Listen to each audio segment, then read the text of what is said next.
Sly Cooper tiptoed onto the scene 24 years ago, and for 24 years, nobody has been able to copy it since. I went back and played it just last week. I thought it would feel like a relic. It didn't though. It felt like something we lost, and the more I played, the more I needed to understand why. Most people remember Sly Cooper as the PS2 platforming icon, the cartoon raccoon, the sucker punch game. And yeah, that's accurate, but that's not what made it Sly Cooper. Sly Cooper had three things operating at the same time: the stealth, the tone, and the crew. And here's the thing, every game that tried to copy it only picked a couple of these things, never all three. Now let's tiptoe into the stealthy shadows of Sly Cooper. Because it wasn't just a mechanic, it was a personality. The canned tiptoes, the exaggerated sounds that guards made when they walked by, the instant camouflage when hiding in a barrel, even being able to be completely invisible. The way Sly would peek around a corner like he knew he was in a cartoon and didn't care. The whole game was built around this whole idea of stealth and nailed this gimmick to its fullest. Other games gave you stealth as a tool. Splinter Cell gave you stealth as a survival mechanic, Hitman gave you stealth as a puzzle, Sly gave you stealth as a vibe. And man, is it full of it. Nobody copied that.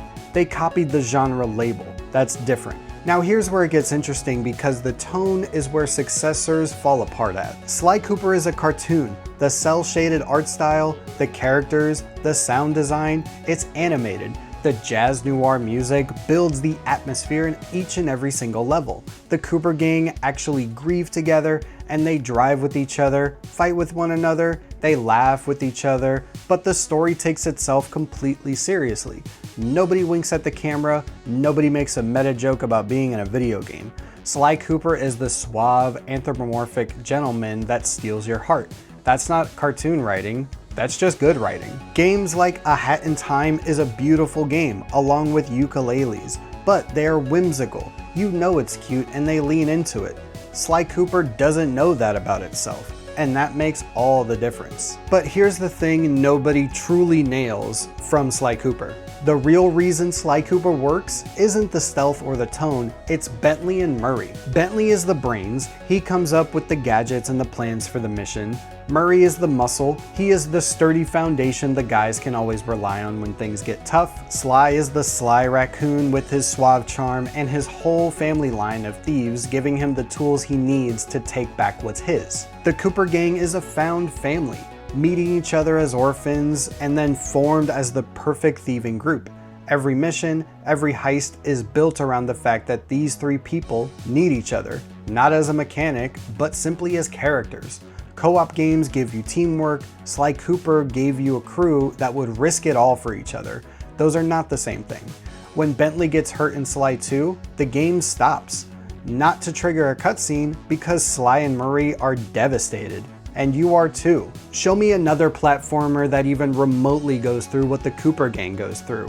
And also make sure you subscribe to see what other platforming journeys we go on. Now here's what I became aware of the longer I played Sly Cooper. The reason nobody has copied Sly Cooper isn't because the formula is hard, it's because the formula is invisible. Every system in those games serves the same idea. A thief who steals from thieves, guided by a crew that loves him, the stealth expresses the characters, the tone protects the emotion, the crew gives the stealth a reason. Take away any one of these, and the whole thing collapses. It doesn't feel like Sly Cooper anymore, it just feels like a game with cel shading and a raccoon. Every game that tried to copy it pulled out one piece. The art style, the heist concept, the banter. They didn't understand that they needed all these pillars to pull it off. Sly Cooper is nothing short but the perfect crime. So here's where I land. There is no modern Sly Cooper.